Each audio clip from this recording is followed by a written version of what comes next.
Good day, fellow Plakitus, Luzon, Visayas, Mindanao. Mga karil, Star Centers, F4F, F2F, Count Me in, Live to Live, and Gamers, thank you very much for the continued support since 2015. Join me, samahan nyo ako to set up the in-stream ads because our FB page is already eligible for it. From your professional dashboard, view tools, then tap monetization.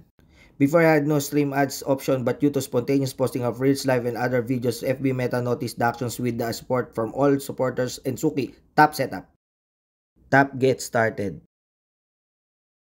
Tap the circle to select the name of the FB account who created the FB page. Then tap Next. Select the existing bank account if it is active. For me, I will change my payout bank details.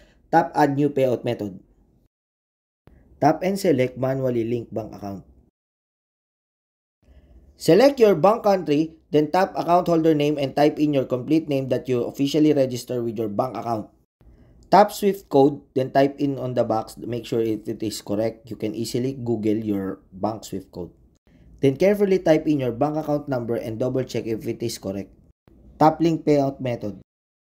And we are nearly done. FB Meta says your application is being reviewed. Tap OK.